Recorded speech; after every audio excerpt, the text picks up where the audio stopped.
Hello there, international movie fans. Here we are again with our monthly show. We're going to talk today about things that we've watched in the last month that we found interesting and that we want to discuss over here. We do it with the three of us, Koen, Sven, and me. And we're also going to take a look forward to the upcoming month, what we think is interesting to see in that upcoming month.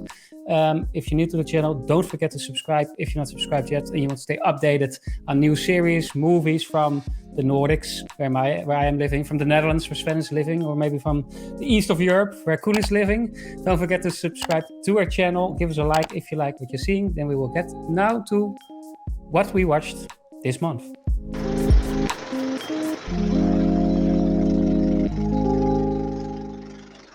Hello there, guys. Here we are again.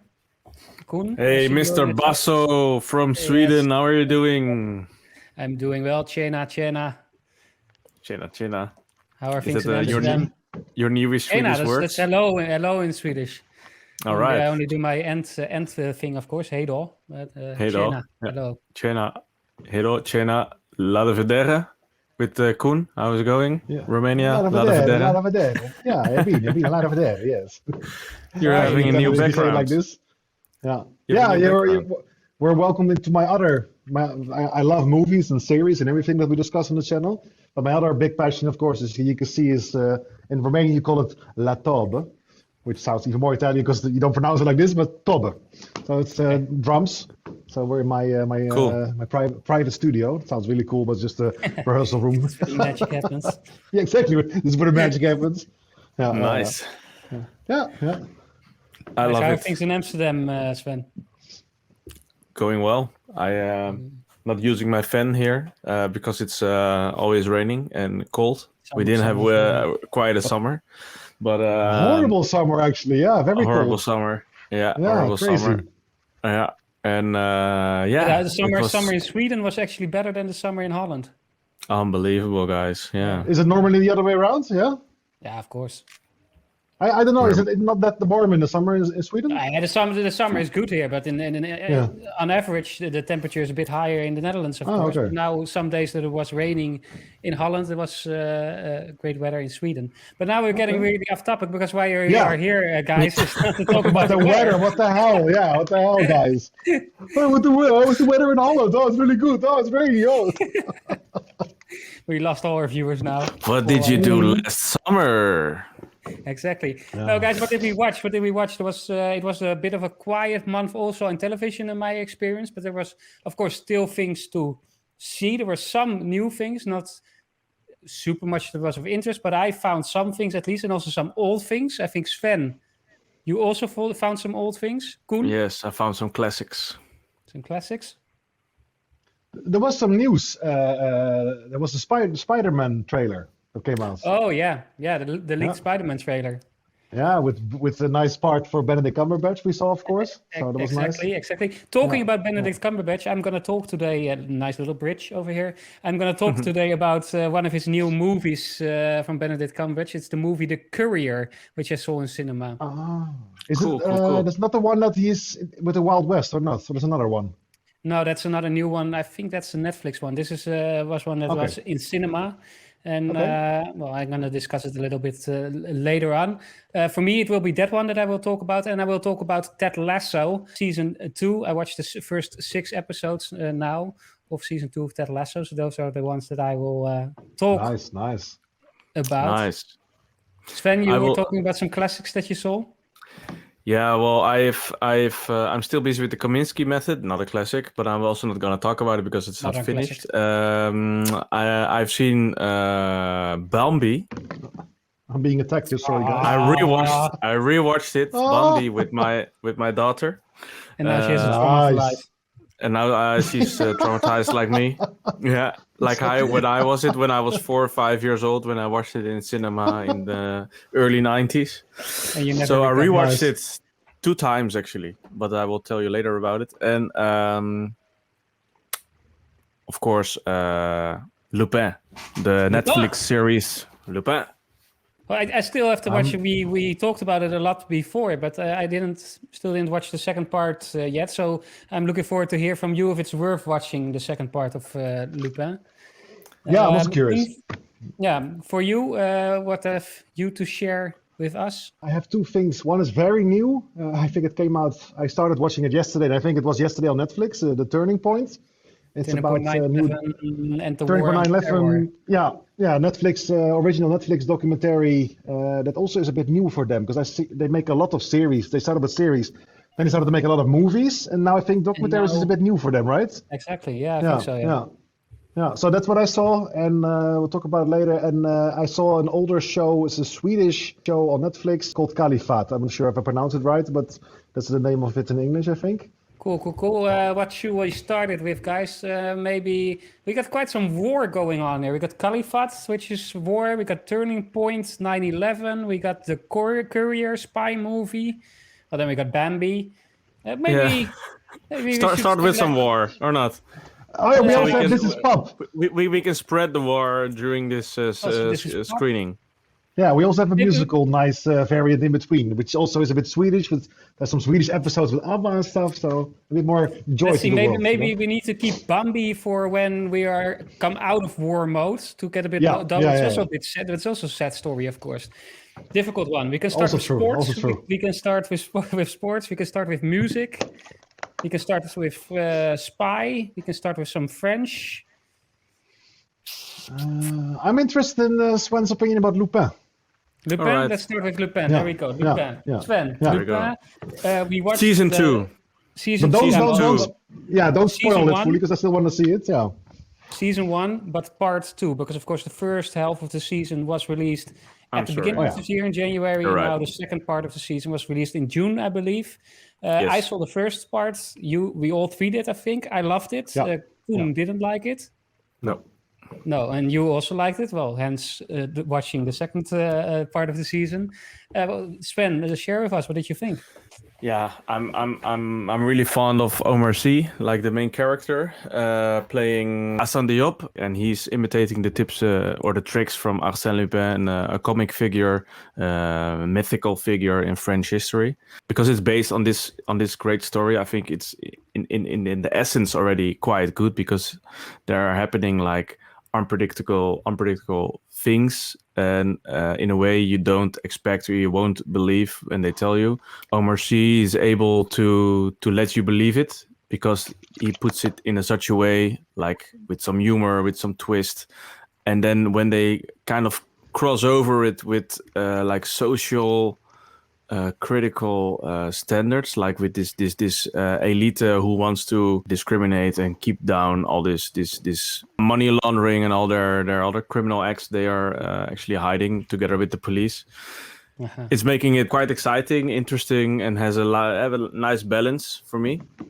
Yeah. And it's quite realistic because there's also this family is involved of Arsène Diop, and I'm really fond of it again. It was harder to get in than with part 1, I have to say. With part 2, I found it quite a bit overwhelming, everything that happened, and it was also a bit like, okay, am I still going on with this? Is it still?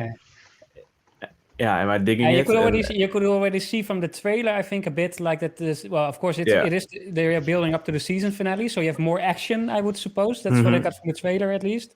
And maybe I think when we watched the trailer, we were discussing if it would still have the fun, all the fun that you had in the first part of the season. Was it just as fun, or was it more action driven? It was less fun. Less fun. More action, more drama as well. And I was more fond of part 1, to be honest. Yeah. But I got in the second part of part 2. Okay, to make it clear, I got much more into it, and because then you also get much more close to the climax, and the climax is really cool. Everything comes together. A lot of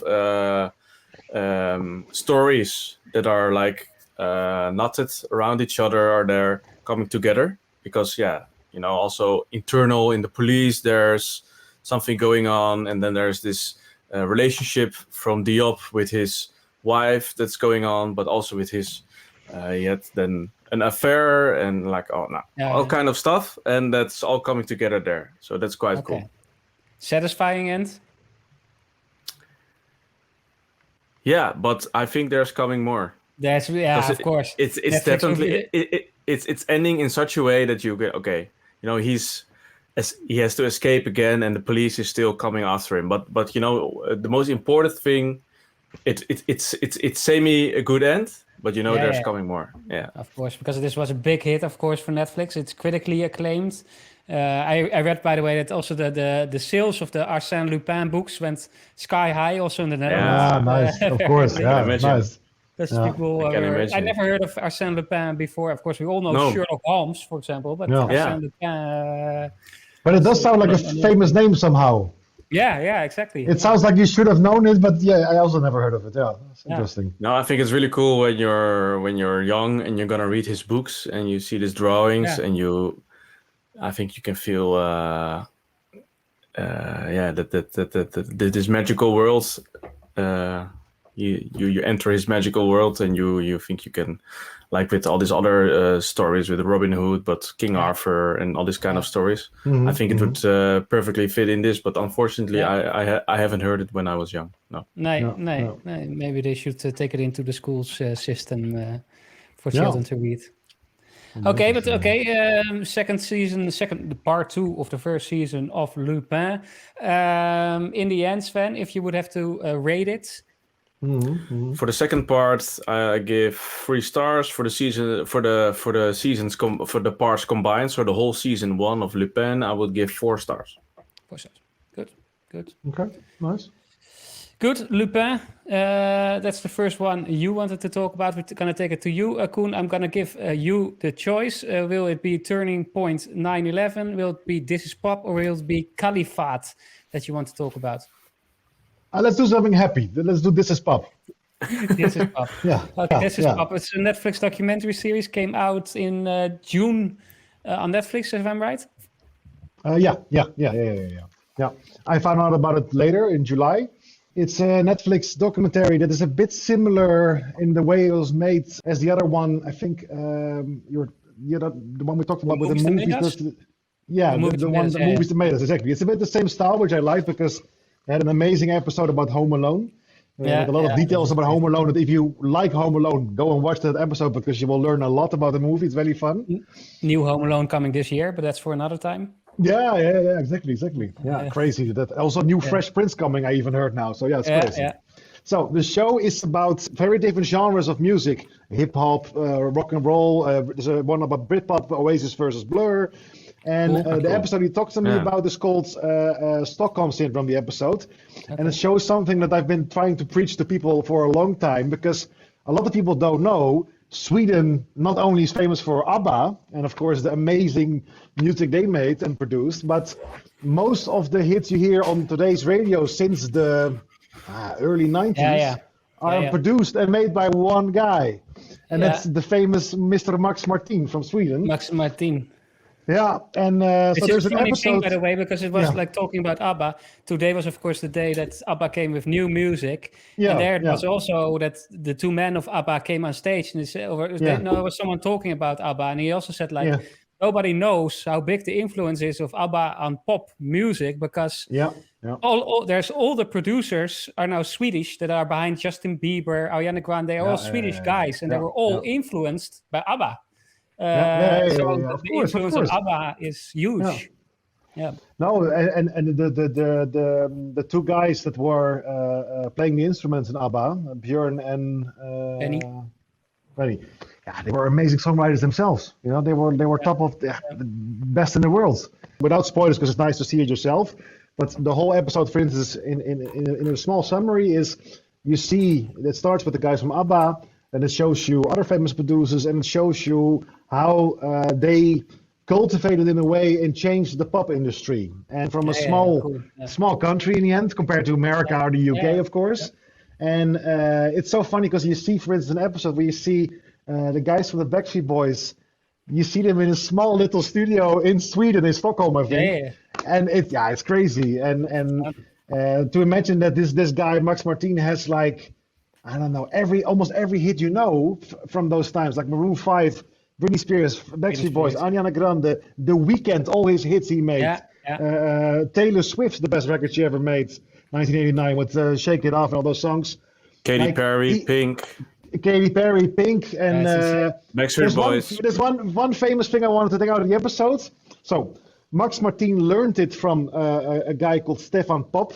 He was the first guy he was a DJ that played in normal clubs, had nothing to do with producing, but somehow he got friends with Ace of Base, the famous band from Sweden, and he made the song All That She Wants, and he made a version without lyrics. I even played it with my band on this drum kit, so it's funny because I love that song to play. It's a bit reggae, of course, it's nice. And he made a version of it, and he played it for days, driving through the beautiful landscape of Sweden. And he didn't have lyrics yet, or the vocals, and he thought, I need to edit something. And every weekend he went to a big club in Stockholm. He played only the instrumental track, and people liked it a lot. So he realized, something is good about the song, But they were dancing on it without any lyrics. It was really funny. So he hired a guy that was only doing the coffee. That was Max Martin. So he was a small metal guy. He was from a metal band, long hair, beard. So to a metal singer to produce Justin Bieber is fucking funny, of course. Then now he hired some other kid from a metal band, a guitar player, that he saw something in him. He also started to make coffee first, and he said, I will pay you, just come to my place and see what I'm doing. Learn it by watching, And that's how actually producers learn it a lot. Also the guys from America, Bob Rock and Bob Ludwig and all those big guys.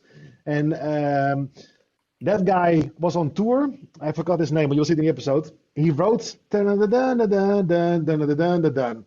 then really loud on the heavy metal. And he said, man, play it without the distortion, play it clean. And Pink was in a room, and he said, Pink, what do you think of this? And the guy was, no, it's my metal riff. I cannot show it to you. What the this? It's not for her. She wrote the lyrics for that song in 15 minutes. And they recorded it the same evening. Was a hit. Bam. Very nice. So that's one episode. That's one episode. Sounds very cool. I definitely want to see that. Yeah, one more thing. So the show has more episodes. I saw 3 of them. I saw the one about Stockholm Syndrome. I saw the one about the battle, which I never knew there was a battle and a feud between 2 British bands, Blur and the bad guys from Rock and Roll Oasis, of course. If you love rock and roll, very funny to watch, especially the Oasis guys. They're always funny. And then you have an episode which is very interesting, the famous auto-tune, which is, we all know they got really famous from the rapper T-Pain, the guy with the big hat. And he was always rapping with over-the-top auto-tune, which transformed his voice really funny. Very interesting episode. It has an Usher, all the big guys in it. So check out the show. It's very interesting. Yeah. How long are the episodes? Half an hour, 40 minutes? No, I think it's 45 minutes something. I don't know the back of my mind. I think 45 minutes. It's pretty long. How would you judge this Netflix documentary series? I think 4 from 5 because it's even if you're not a musician, my girlfriend is not a musician and she loved it and she was very interested because It sounds interesting. You get so much more behind the story and same with the movies that made us that Home Alone episode also was so much more than you could think of. So I think 4 out of 5. Yeah. Nice. 4 out of 5 for This Is Pop. Watch it. Then I'm gonna take it here, guys. I'm gonna let's take it go off. A bit from happy to not so happy to Ted happy, Lasso. not so happy. No. I keep Ted Lasso. I go to The Courier, a spy movie, old-fashioned spy movie. I have to say, it's Benedict Cumberbatch stars in it. Well, he's one of my favorite actors of this moment. How the hell I didn't watch a movie about spying and Benedict Cumberbatch? It is a quite new one. It just recently released in the cinema. I think it was half August. Okay. It might have been in the US. I think US was already in March, but in Europe now here in August. And it was my girlfriend's birthday. So it was her pick actually, because I wanted to go actually to The Green Knight. But of course, I couldn't put my preference into the mix when it's her birthday. We were here in Stockholm. It's a cinema. It's called Bio Capitol. And they have nice little tables with like old-fashioned little lamps on the tables. And then you can have your dinner in the cinema. So you can order... Nice, that's awesome. Yes, it's all awesome. You have like a QR code and you can scan and then you can order your food. And they come in during the movie to bring your food. And if you want another glass of wine, you can just order again with your phone. And they come in and bring another glass of wine. So it's quite nice. So cool. I also want that. Nice. Yeah, it was very nice. Very nice experience. Really a bit old-fashioned movie feeling with the little lamp and a nice glass of wine, and the chairs were a bit old-fashioned, and it really gets you in the atmosphere. And for that matter, it's maybe also good that we watched a bit old-fashioned movie. Courier is a movie. It's a spy movie about Benedict Cumberbatch. It's actually a true story about a British salesman who gets contacted by the CIA and MI6 to become their contact person with their Russian spy in Russia to help get information to stop the Cuban Missile Crisis. So he's a salesman and he has nothing. He's really not a spy, so that makes it a bit funny. Benedict Cumberbatch is really good in those kind of roles. Yeah, exactly. With his charm. Yeah, definitely. And the acting in this movie is great. I have to say the first part of the movie I was a bit. I really liked it because of the great cast, the good actors. But I thought if it wouldn't have this talented actors, I thought I was not so sure if it would hold up. Script not good or too long, or I think you can put it into the script because the relationship. It's very much about the relationship between this businessman played by Benedict Cumberbatch and this Russian spy, and the relationship they form together and the understanding they have together, and they're both, of course, in grave danger while doing this. And this bond between those two men is very important. So at the halfway point of the movie, there's an important decision for Cumberbatch character to make.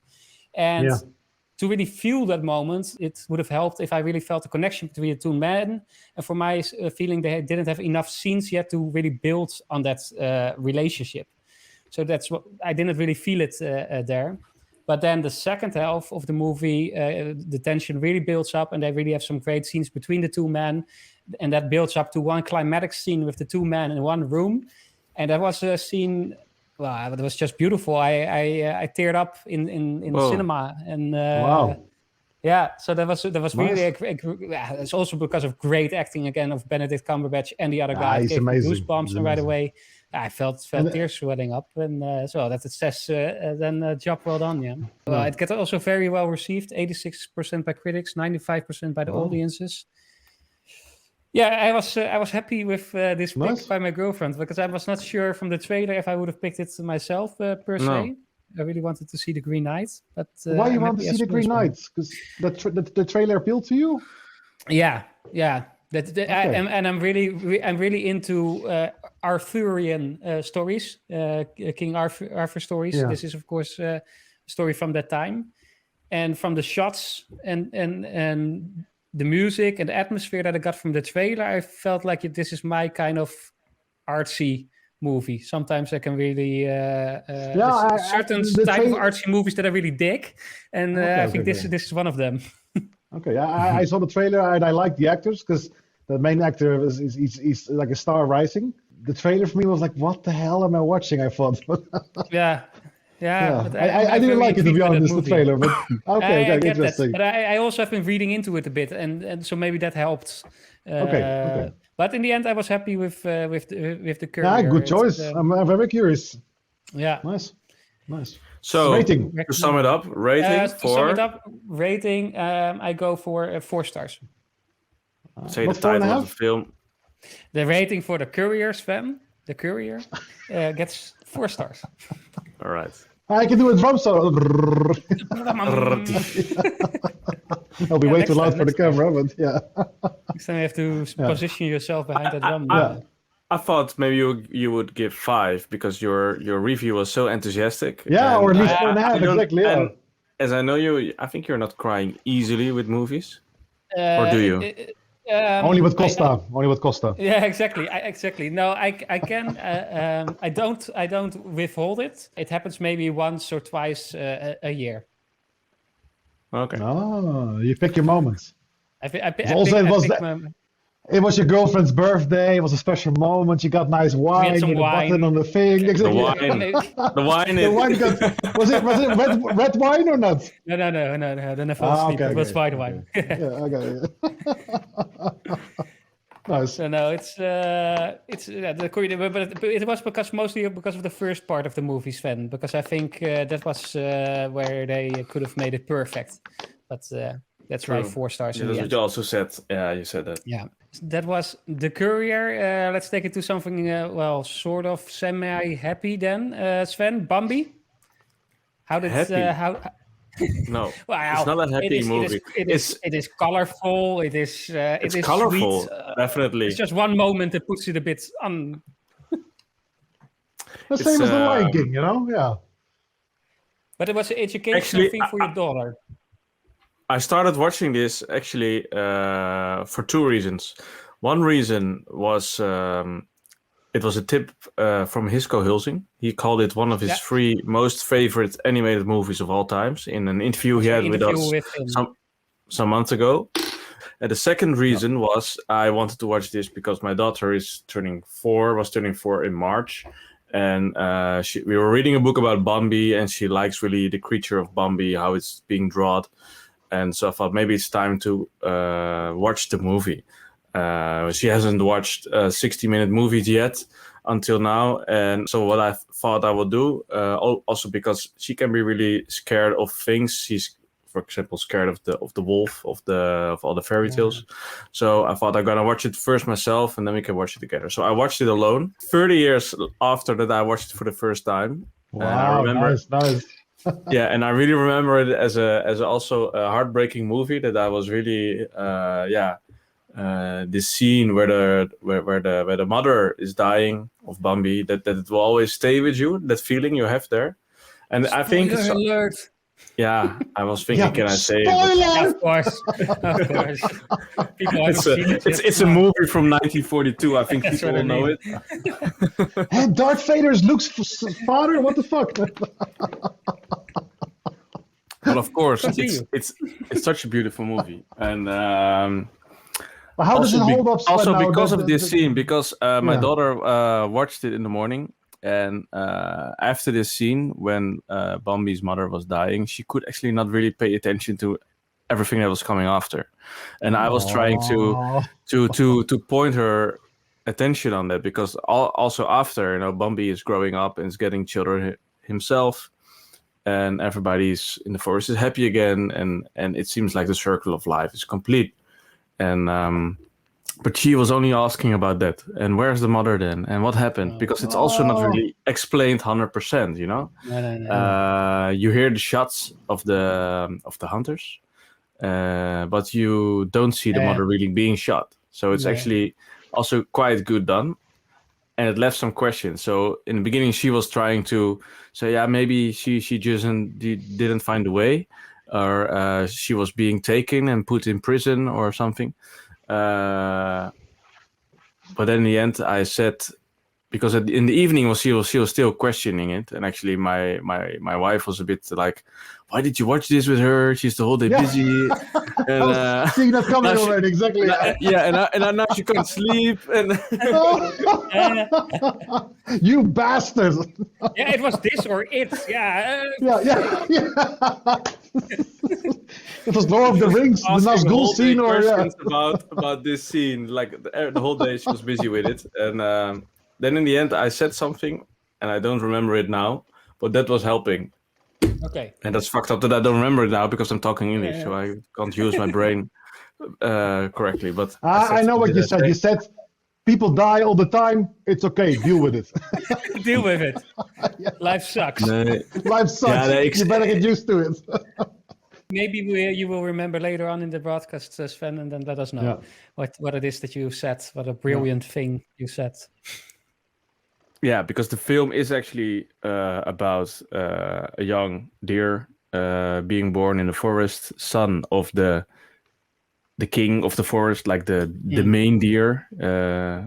Let's say it like that. And because he's the son of the main deer, he will be the main deer himself later on, and that's the quest. And it's told through actually scenes about seasons. So it starts in spring, it goes into summer. Is Bambi a he? Yeah. She was. My daughter always thought. She always said she. But I also thought always a she. He's being called the prince of the. He's being called the prince of the forest. He's a he, but I also thought she always. Yeah. It's a he. I think it can be a non-binary. Let's say it like that. But in these times, it would be non-binary. Yeah.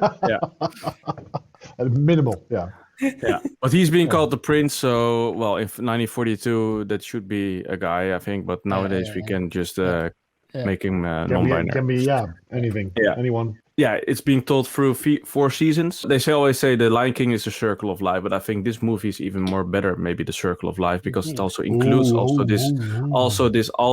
this seasons. Lion King is really around African nature, and this is, I think, something a bit more maybe symbolic, because seasons are also telling something about life, starting, ending. Yeah. Some funny facts, by the way. My daughter and me were not alone with crying about this film, because also even Steven Spielberg said about Bambi that it's the biggest crying movie of all time. He was, as a child, going in the middle of the night, watching his parents if they were still alive. So. Yeah, but it says something. Very good company. That moment, that very moment that you just spoiled for everybody, I think that is horrible, imprinted. But it's imprinted in everybody's minds. I think, like, it's one of the most tragic deaths in cinema, maybe. Yeah, because I think it's the first death you will. It's the first time you're gonna be in touch with death through storytelling, because it's mostly a film you watch at a really young age, and. And it's also told and being shown with dramatic music, and he's alone in the snow in the winter, and it's dark, and there's no food, and you don't see the killers, which is also making it even more scary. Okay, Sven, Bambi in the end, at this age now, despite, I hope you give a good grade, since you traumatize your daughter for life. Yeah. That'd be good. Your wife must be happy. I still cannot recall the thing I said when she stopped asking about it anymore. What did I say? Something wise. I said something wise. Maybe I will come out later during this broadcast. Review, Bambi. Stars, 4.5. 4.5 stars out of 5 for Bambi. Bravo. 4.5 stars for Bambi. That wraps up Bambi. I just want to say one thing regarding Sven's nice story about Bambi. I cannot remember the movie at all. Trauma? No, I think, I'm not sure because I have to ask my parents, but I think the first movie I saw was not Bambi, but was The Lion King, the first one. Okay. And you're a bit younger, right? Yeah, I'm 18 still, so that's why. Yeah, I think it's this two years gap. And it's from 1942. Yeah, my brother saw Bambi the first movie, and I saw Lion King the first one. So there's the gap, exactly, Yeah, but I think Bambi was in cinema in 93, 94, and Lion King was in 95 or so. Yeah. No, so I saw Lion King for the first time, and I had the same experience that your daughter had, and also I was even cursing my father for like showing me this because I was like, why is he dying? But I was not cursing, of course. I was so young, I don't curse at that moment. But no, and I just wanted to say that I saw 2-3 years ago the new remade one by the guy from The Mandalorian. I forgot his name, the director. He made the new version of the Lion King with animation, but it's so crazy realistic now that you really think you're watching real animals. And the same scene where I was crying when I was young is not the scene necessarily where he died, but there's a scene when he's older and he looks at he's at some pond somewhere, water, and he looks in the sky and he sees his father speaking to him. And that music of Hans Zimmer is so fucking good. And I was in a cinema in Costanza at the sea. I was in a very festival mood because we were playing and everything with the band. And I said to Anna, like, holy shit, why is it getting me again? And I was crying nonstop. I was like, this is so good, you know, like it still had the essence of the movie, the original movie. So I want to see also Bambi again because now you're refreshing my memory about Lion King. What I really loved about the Lion King, and then we're done with the Lion King, is the spiritual part of that movie. That doesn't have Bambi. Then Bambi has the seasons, and the Lion King has the spiritual part that he's talking with his father in the sky. Mufasa above, exactly. Also suits, of course, a bit with Africa culture. Of course. Because also that scene where he sees. Sorry. We get out of drawings, we get into Let's go back to terrorism and Caliphate bin Laden, terrorism, nice stuff. Blowing up things, buildings. You first wanted to say something about Caliphate, Koen, shortly before we go to Turning Point 9/11. I recently, I think the last 2 weeks, I was suddenly really in the mood again. Sounds really strange, but I'm always very interested in wars. I'm very interested also in terrorism. I'm very interested in which is something very different, but also the Arab world and all these countries. I'm always, all these countries where really good stuff and also unfortunately some bad stuff happens. It really intrigues me. So I found this show called Caliphate, and I thought, oh, okay, I read some stories about women that go to Syria from Holland, from Sweden, from Denmark, and they are all forced by their husband or they go themselves. And most of them come back very disoriented and yeah. So it's a Swedish show. I just want to say it's very interesting to watch, very good produced, I think on a low budget, which is very amazing. It's a bit like the Swedish version of Homeland. Very nicely made, and just a recommendation, if you like Homeland, go watch it. Caliphate. Watch Caliphate. Yeah. Sounds good. From one terror to another.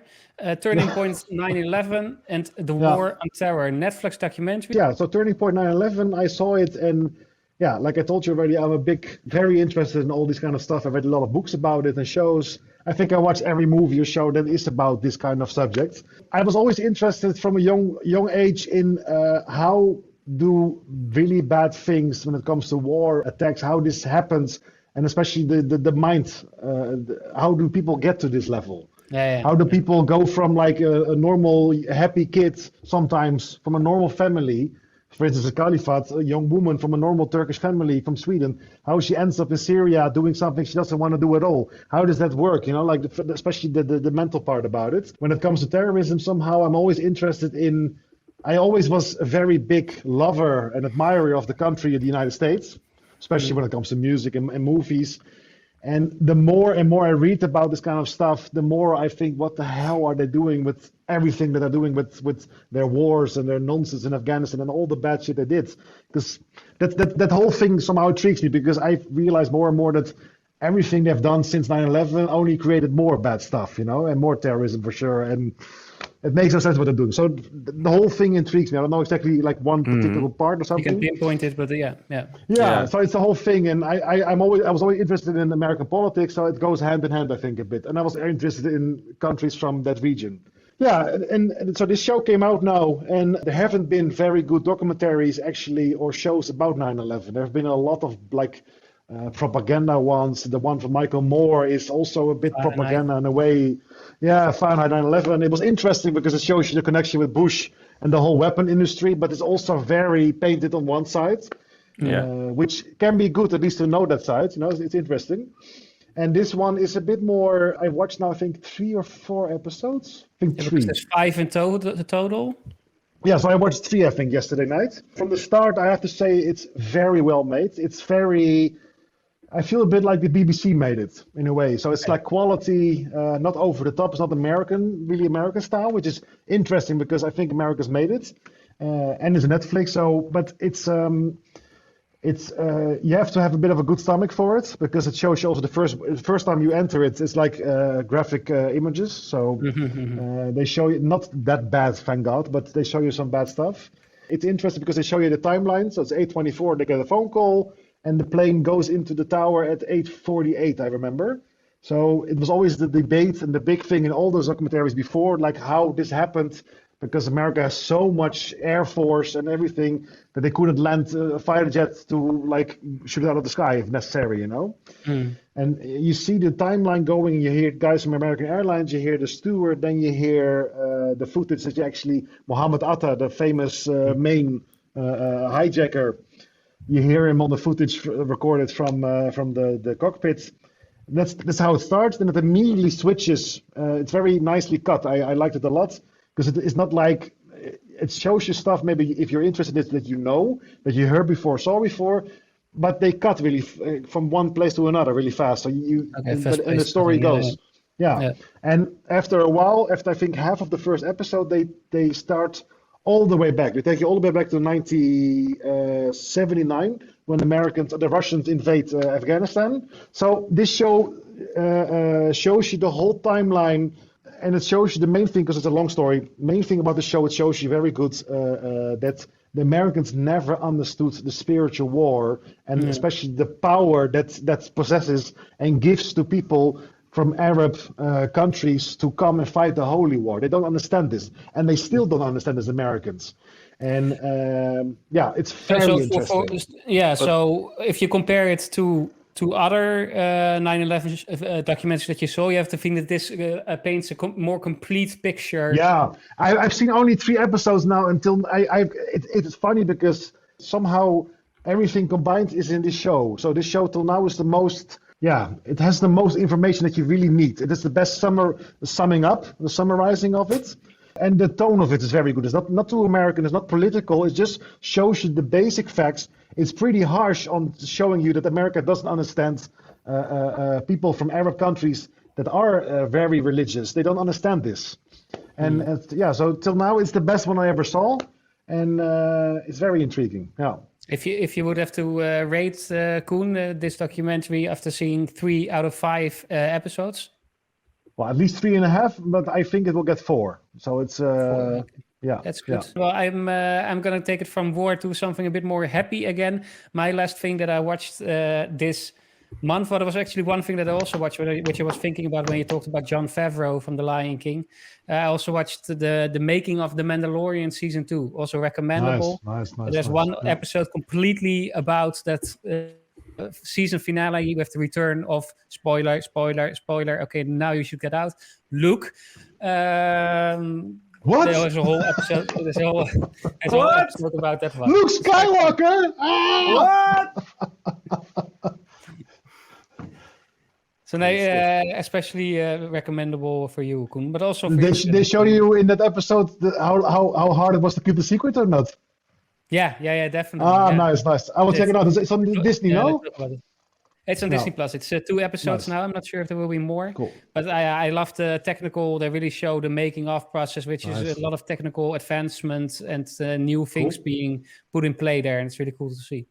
But that's not what I want to discuss now, because what I want to discuss is the Apple TV Plus series Ted Lasso. Yes.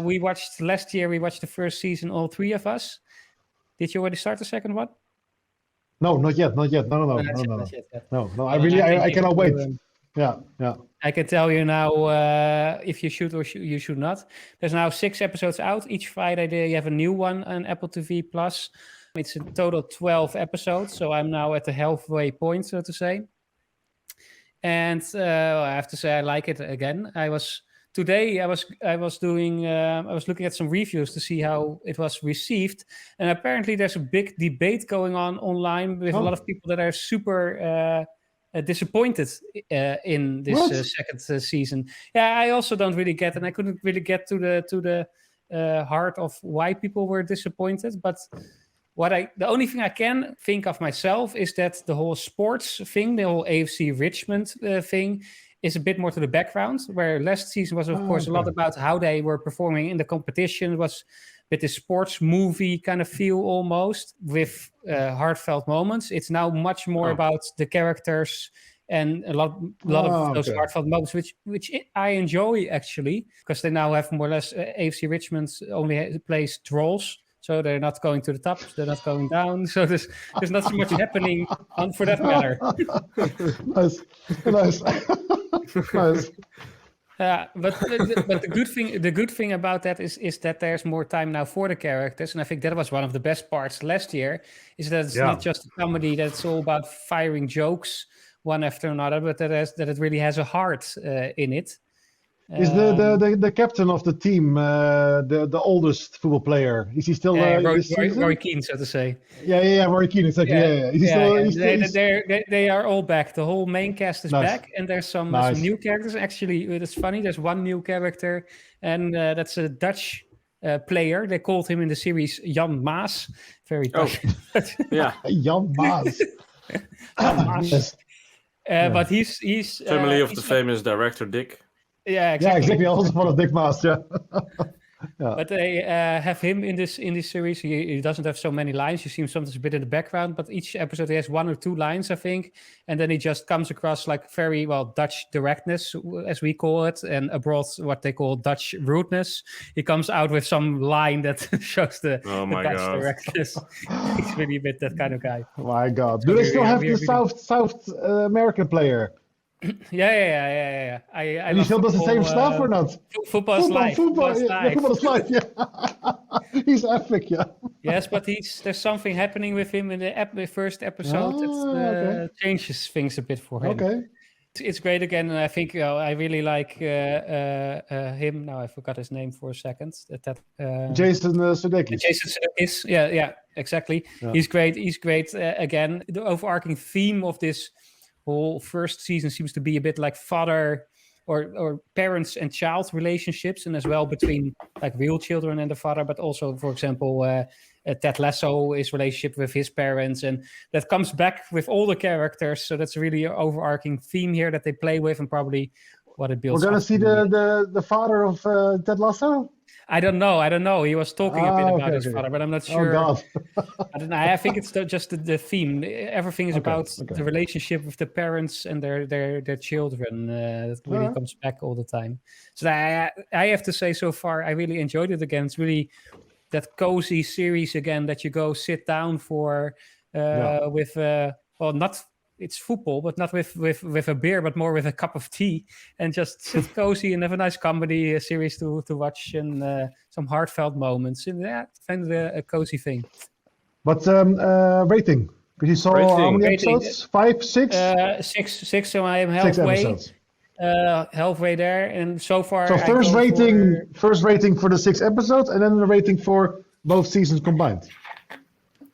Yeah, but I only have 1.5 season now, of course. It's a moment. It's fine. Okay, so I give this one. I go for 3.75 for this first half of.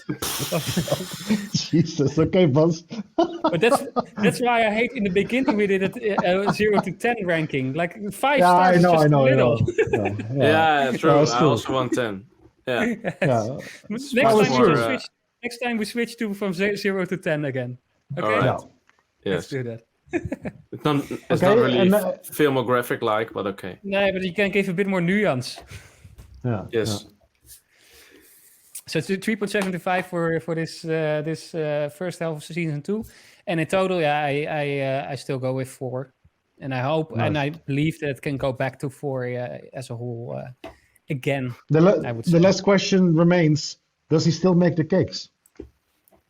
He does, but he's someone that's not too thrilled about it. Oh, okay. Ooh, okay. Very interesting. Nice. Okay, guys, this wraps up the things that we watched the last months, and the things that we can recommend for our viewers at home if they haven't seen it yet. Now we're going to look forward a bit to the things that are coming in the upcoming month, things that we are looking forward to. I'm going to go through the month. We all selected some things. The first thing comes from my side. I got something Nordic again. I got something Nordic noir. It's the Swedish-Danish. Yeah, surprise. It's the Swedish-Danish series Grey Zone, or in Sweden it's called Grå Zone. It premiered already in Denmark and Sweden in 2018, but it's now premiering on Netflix worldwide. It's a Swedish-Danish thriller drama. It stars Birgitta Hjort Sørensen. That's the girl who plays the journalist in Borgen that we talked about last time. Yeah. It's about the days leading up. Well, here we go again, Koen. The days leading up to a terror attack and the kidnap of a drone expert. And the drone expert is the girl I just talked about, at the hands of a terror cell who require access to the technological arsenal of her employers. It sounds good. The cast is good. From the trailer that I watched, it seems to have some like The Bridge kind of qualities again. So this is something I'm looking forward to. It's also again after The Bridge, a Swedish-Danish collaboration again. Yes, exactly. Also, so it will be 10 episodes of each 45 minutes long. Well, it premiered already on September 1st. So this is one of the first things that I will start watching probably from tomorrow on. Grey Zone on Netflix. Then we go right away to this next one. Sven, this is one that you brought in. It's one that's already out in the US, I think actually also in Sweden, but in Holland. Wait. It's premiered on the 2nd of September, so it's also yet released, and it's called RESPECT, Respect, from the biopic about Aretha Franklin.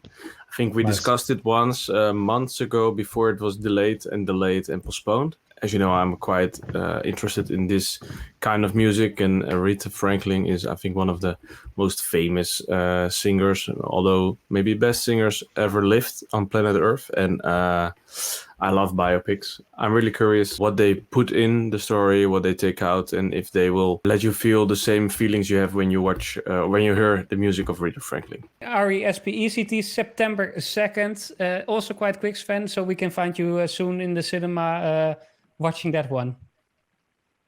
Yes, I will. He's gonna swing out the cinema with the music. Yeah. I hope with some wine. Yeah. Exactly. And then clapping. Nice.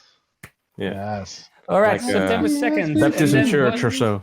Exactly. Then one day later, Koen, we will see you in front of the television, September 3rd, because that's when the Netflix film Worth will be released on Netflix. Worth, a movie with Michael Keaton. Guess what it's about?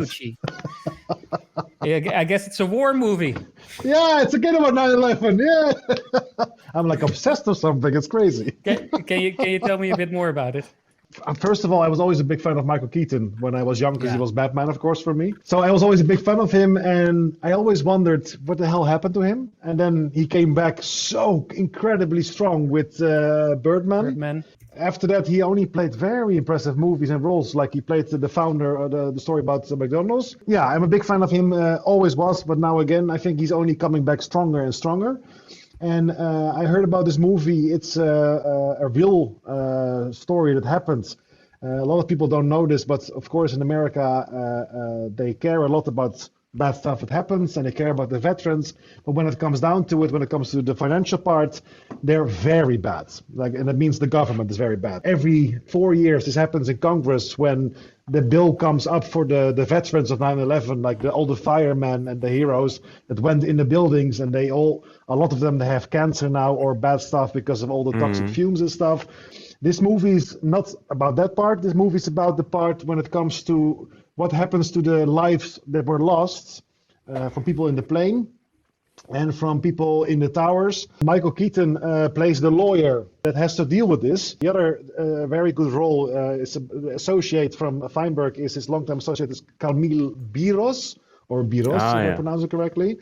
And it's played by Amy Ryan, and apparently also an amazing role. And of course, one of my favorite all-time actors that nobody seems to know his name, which is very annoying, because the great Stanley Tucci, that we all know from I don't know, 100 movies or something he's in. Hunger Games. Transformers, Hunger Games, Transformers. Hunger Games, his role is amazing, but definitely. Amazing actor, and every role he plays is good. So the story is Michael Keaton plays Feinberg. He's the lawyer that has to deal with all of this, and the main question about this whole movie is, it also shows in the trailer very good, what is a life worth? And I don't remember, because I saw the trailer some weeks ago. I think Stanley Tucci is, one of the parents, I think, of someone that passed away. Yeah, I think so too. I also watched it. Yeah, right? Yeah, exactly. And you see him the whole time in the trailer. He's like the main red line. He comes back and he tries to talk some sense and some ethics, human part into Michael Keaton. And Michael Keaton doesn't seem like a bad guy in the movie, but he just seems okay. He goes by numbers. They gave me, this is the number we do, because the main problem is that a person, he's hired, I think, because he's also a bit of a mathematician, I think, because he made a formula.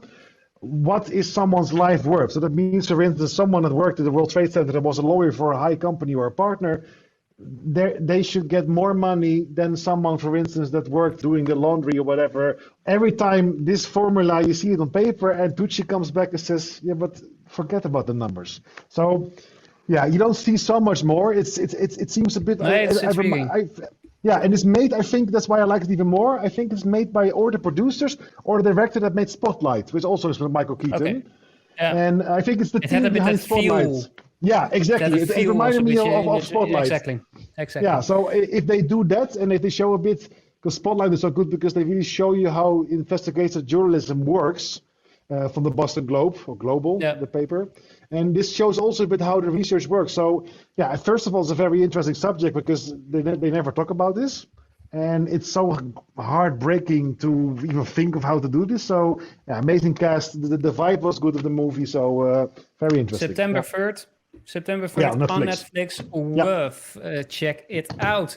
And we now we make a little jump in time. We go to September 8th, and that's one that I found, and that's the Belgian series Into the Night season 2. Koen, I think you saw season 1. I think maybe it was even a tip from you that I watched this series. Yes, I started watching it last year, and I really liked it. It's a Belgian series, in short. A Belgian series about a plane that gets hijacked, and while this group of passengers is in this plane, there comes some apocalyptic event, and the sun becomes super dangerous, and they can only they have to keep flying in the night to not have their plane burn down. So they have to the hijacker is an officer from the NATO, and he finds out that the NATO mission that something is wrong. He hijacks the plane. And exactly. Very interesting. Yeah. Exactly. So, and it ended with a big cliffhanger for the people that haven't seen the first season yet. Go away now, because at the end of the first at the end of the first season, we see how they.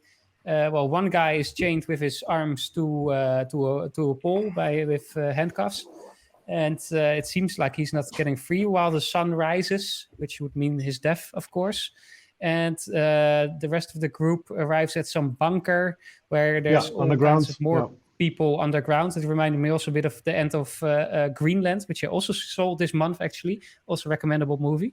And way better than you thought, no? Yeah, exactly. Yeah, way better than I thought, yeah. But the ending is almost... movie. But the ending's almost exactly the same as Into the Night. Now we will get to see how the story continues in this second season of Into the Night. It will be 8 episodes, if I'm correct, and all the original cast members will be returning again for this second season. It's an apocalyptic sci-fi thriller. It took some time before it was here, because it was already supposed to be here earlier, but because of COVID, it got delayed. It's 2 years in between or something, or not? Or 1 year? 1.5. It was supposed to be here in May already, I think, from this year. Okay. But now it will come. So that's September 8th, Into the Night season 2, recommendable. Nice. Yeah, cool. Looking forward. Then we will take it to you, Koen. September 15th. It's a documentary. It's a documentary about your favorite sports, I assume. It's Schumacher. Sunday, 2:00. It was always for me. Was Formula One, and there was only one guy you wanted to watch, and it was the legend, the only Michael Schumacher. Yeah, definitely. So he's he was always my all-time hero when it comes to Formula One. I grew up, my grandfather, who passed away a long time ago, but he was the one that made me into Formula One, because he was a big fan of Ferrari and of Schumacher. So every Sunday we went to them. It was always me and him watching Formula One, and the rest of the family, they couldn't stand it, so they were doing something else. So it was funny. He's 7-time world champion, which is till Lewis Hamilton achieved the same thing last year. He was the greatest of all time with a huge margin. Yeah, he's they call him the Rain King. They call him the all-time favorite. He's the man. He's the best Formula One driver that ever lived on this planet. Yeah, and from what I gathered, Koen, is this documentary, because we, of course, not everybody knows maybe, but his fate, that he had a skiing accident, and since then, I think it's already 10 years maybe or something. He's in a coma. It's possible. He's not in a coma, but nobody really knows how it is going with me. No, actually, we know a bit more. They keep it very private, which I very respect from the family. The only thing we know now is he's alive, thank God.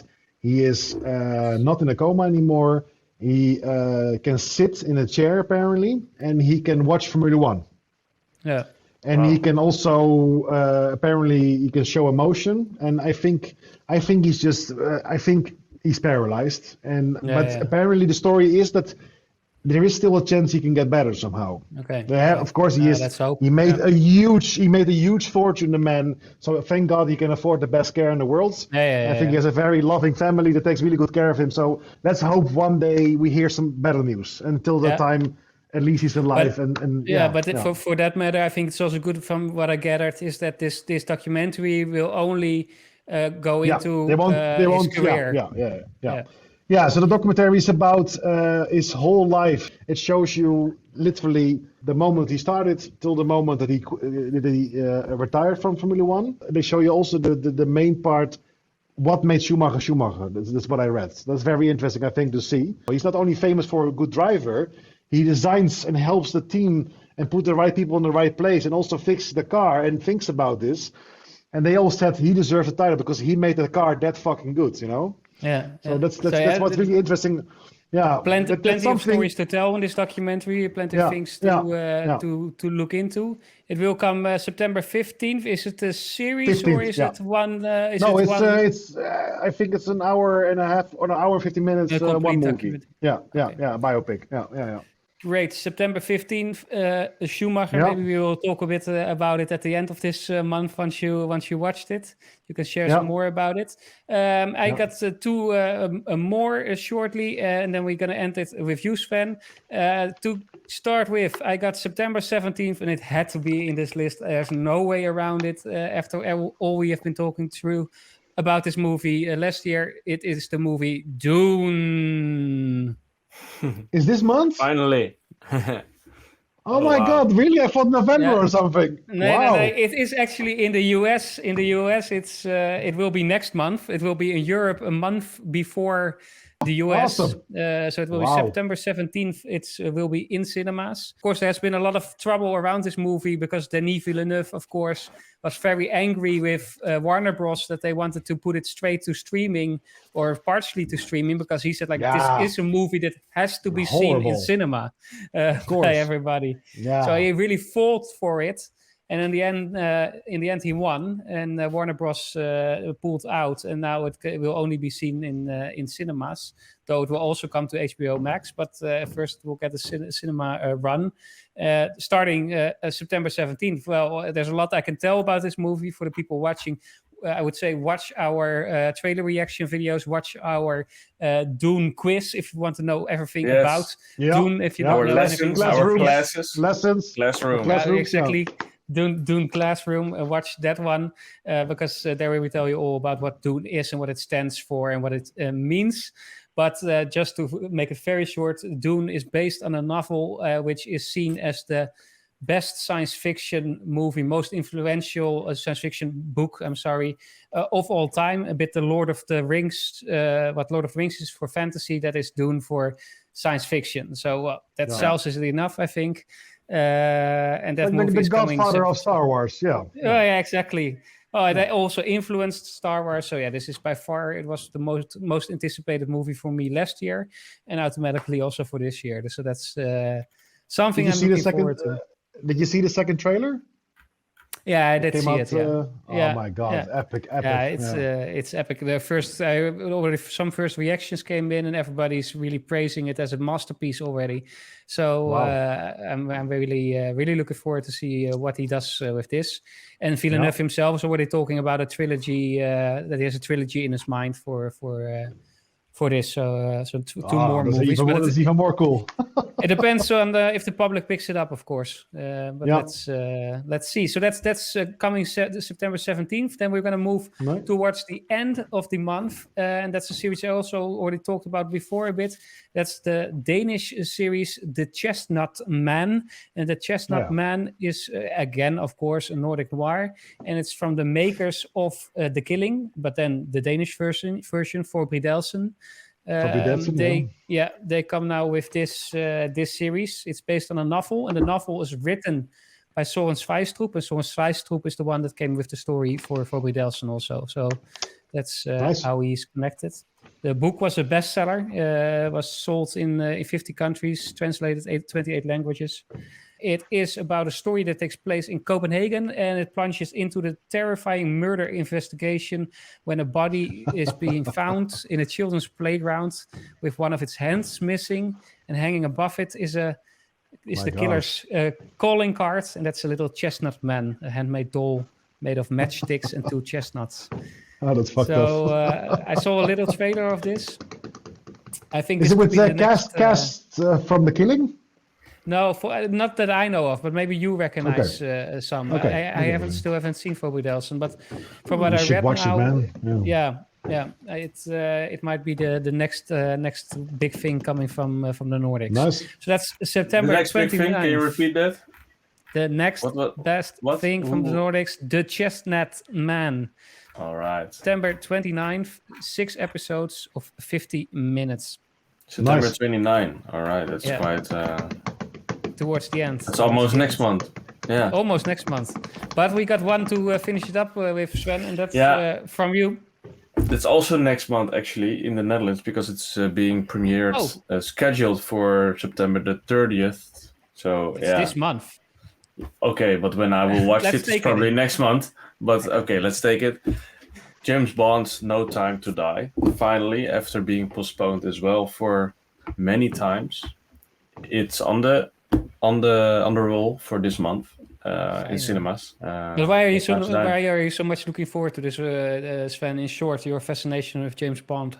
Yeah, it started when I was young. I was watching all these movies. My father recorded them when they were on television, and I watched them all several times. Yeah. Mostly the Roger Moore ones and the Sean Connery ones. And of course, I went also to the cinema when Pierce Brosnan was still James Bond. Then you named already the 3 best James Bonds in history altogether. Yeah, and now it's the last one, of course, of Daniel Craig.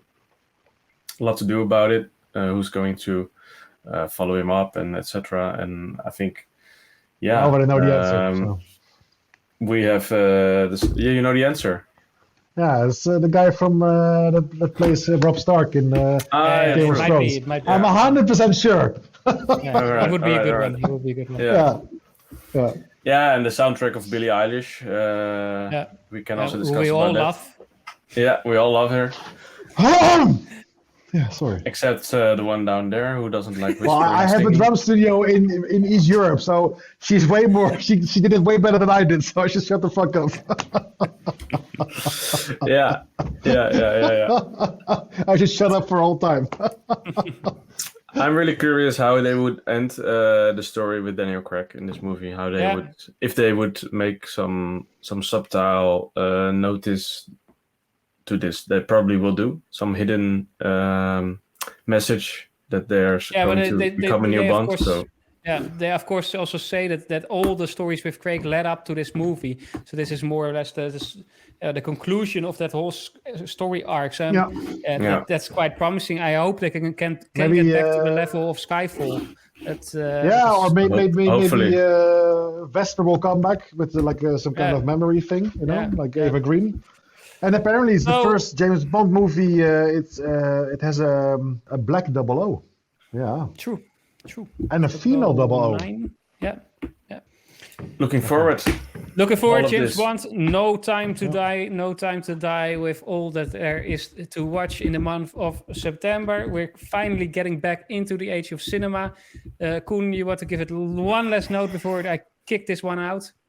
Yeah, I have to say, I have to do a little tear. Because I just found out yesterday that my you have June this year, which also is for sure my favorite gonna be almost. But they postponed again Top Gun Maverick, guys. Come on. Yes, come on. I have to wait to next year. It was supposed to be there 2020 in the summer, right? No, it was supposed to be this year, November. Yeah, but wasn't it? July next year, exactly. Yeah. Fiscal July 2020. Yeah, exactly. Yeah, but they postponed it already 1 year to November, so more than a year. Now they postponed it apparently to May 2022 or something. What the hell? Bastards. Yeah, unbelievable. Really nasty. Oh yeah. Well, no, we still. I live with you. We got something to look forward to, Koen. You can't watch everything on the same time. You have James Bond, and then I have to wait. And you get Top Gun. later on. Yeah, but next year. Guys, it was my pleasure talking to you again. Yes. Fun to hear what you watched. For the people watching, let us know what you watched this month and what you will watch in upcoming month. Do you have some watch suggestions for us? Let us know in the comments. Then we will be back maybe in between with some trailers, but for sure we will be back at the end of this month to talk about the things we watched again on our show. Enjoy all the watching this month, guys. Thank you. And from Sweden, I say, Hejdå. Lot of a day.